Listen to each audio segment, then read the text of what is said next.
जल्दी से तैयार होना पड़ेगा, 11 बजे टीटू की शादी है। अरे मेरी पैंट कहाँ गई? अब तो मैंने यही सूखने के लिए डाली थी।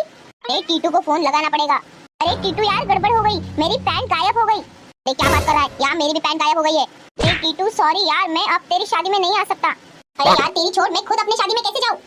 तू टेंशन मत ले, हम लोग अभी जाएंगे और तेरे लिए नई पैंट खरीदेंगे। लेकिन मेरी पैंट गायब कहाँ हो गई? कहीं नीचे तो नहीं गिर गई? ओ चाची, तुम्हारी बालकनी में मेरी पैंट गिरी है क्या? अरे इधर मेरे ही दोनों पोतों की चड्डी गायब है। मुझे तो तेरे ऊपर ही शक था कि तूने ही गायब की है। क्या मैं आपको चड्डी चोर दिखता हूँ? चल भाग यहाँ से, पहले हम लोग परेशान हैं। अरे लगता है कि टीटू के साथ मुझे भी नई पैंट खरीदनी पड़ेगी। पहले तो चप्पलें चुराया करती थी, अब बच्चों की चड्डी भी चुराने लगी है। अरे रामलाल, ये लुंगी पहन के कहाँ जा रहे हो? श्यामलाल, तुम्हारी भी यही हालत है? श्यामलाल, तुम्हें कुछ पता चला? कल शाम से सबके पायजामे और चड्डियाँ गायब हो रही है। हाँ, स्कूल से घर भेज दिया क्योंकि किसी के पास भी चड्डी नहीं है, इसलिए वो स्कूल नहीं आए। सुबह से स्कूल में भी वही न्यूज़ दिखा रहे हैं। अरे आखिरकार ये पायजामा और चड्डियाँ कौन चुरा रहा है? ये तो शुक्र है कि कल रात मैंने ये महंगी वाली चड्डी पहन रखी थी, सुखाई नहीं थी, नहीं तो ये भी चोरी हो जाती। जैसे कि आप देख सकते हो, रास्ते सारे सुनसान हैं। सारे लोग पैंट और चड्डियाँ न होने के कारण अपने घरों से बाहर ही नहीं निकल रहे। ये क्या, हमें एक आदमी दिखाई दे रहा है जिसने पैंट पहनी है। पूछते हैं उसको, उसकी पैंट आखिर कैसे बची? एक्सक्यूज मी सर, आपका नाम क्या है? मेरा नाम दिलबर शेठ है। दिलबर शेठ, कल रात से सबके घरों में पायजामा और चड्डियों की चोरी हुई है, क्या आपके यहाँ नहीं हुई चोरी?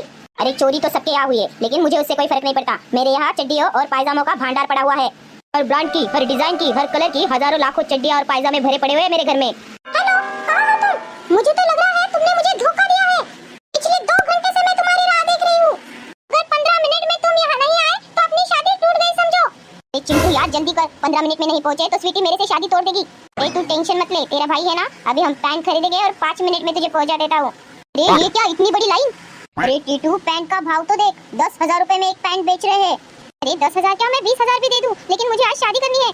दोस्तों, एक ब्रेकिंग न्यूज सामने आ रही है। कल हमने इसी जगह दिलबर शेठ का इंटरव्यू लिया था। उन्होंने कहा था कि उनके पास चड्डी और पायजामों का बहुत सारा कलेक्शन है। शायद वो चड्डी चोर गैंग ने उन्हें किडनैप किया है, ऐसा शक बताया जा रहा है।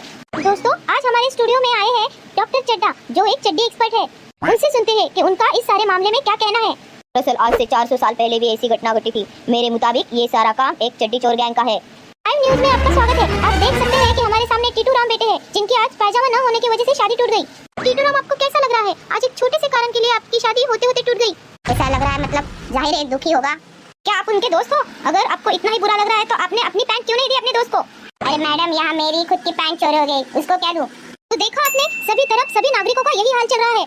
ऑफिसर, ये देश में क्या चल रहा है? लोग चड्डियाँ और पायजामे ना होने के कारण परेशान हो रहे हैं और तुम हाथ पे हाथ धरे बैठे हो। जी सर, मैं और मेरी टीम पूरी कोशिश कर रहे हैं। सिर्फ कोशिश मत करो, रात में कड़ा से कड़ा पहरा लगाओ, ज्यादा फोर्स बुलाओ। जी सर, मैं अभी काम पे लगता हूँ। चड्डी चोर गैंग ने तो हमें काम को लगा दिया। ब्रेकिंग न्यूज, चड्डी चोर गैंग पकड़ी गई। 3 आरोपियों को पुलिस ने गिरफ्तार कर लिया है। और गुड न्यूज ये है कि उनमें से एक उनका लीडर भी है, जिसका नाम है चड्डी डॉन। तुमने सुना, चड्डी चोर गैंग पकड़ी गई। इसका मतलब हमारी छुट्टी अभी कैंसिल हो गई। सर, आपने कर दिखाया, सभी शहर में आपकी तारीफ चल रही है। क्यों बे चड्डी चोरों, कहाँ है तुम्हारा लीडर चड्डी डॉन?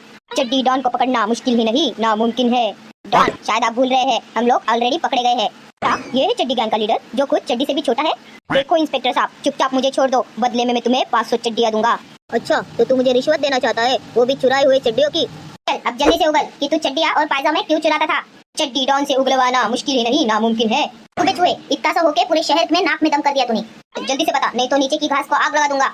इंस्पेक्टर साहब, चड्डियाँ तो चुराई है, कौन सा बड़ा गुनाह कर दिया?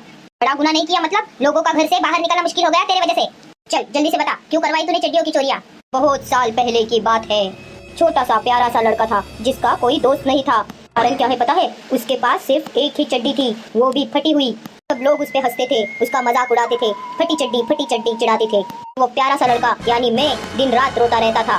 तब भी मैंने तय किया था कि जब भी बड़ा होऊंगा तब मेरे पास दुनिया का सबसे बड़ा चड्डियों का कलेक्शन होगा। हर ब्रांड की, हर डिजाइन की, हर कलर की चड्डियाँ सिर्फ मेरे पास होगी, और इसीलिए मैंने मेरा नाम चड्डी डॉन रख लिया। अच्छा, तो इसका मतलब है तुमने इसीलिए दिलबर शेठ को भी किडनैप कर लिया? क्योंकि मैंने न्यूज में देखा था, उसके पास हर ब्रांड की, कलर की और हर डिजाइन की चड्डियाँ है। लेकिन तुम तो चड्डियाँ चुराते थे, फिर उसको क्यों किडनैप किया? अरे उसने पहनी थी वो महंगी वाली चड्डी, वो छोड़ने के लिए तैयार नहीं था, लेकिन अगली ही रात उसको छोड़ दिया गया था। शायद उसके पास कोई चड्डी नहीं, इसलिए कहीं छुपा होगा, जाओ ढूंढो। वैसे भी वो मेरे कुछ काम का नहीं था, उसके वजह से मेरी बचपन की ख्वाहिश पूरी हो गई। तेरी बचपन की ख्वाहिश तो पूरी हो गई, लेकिन अब तेरी चड्डी डॉन होने का भूत मैं अभी उतारता हूँ।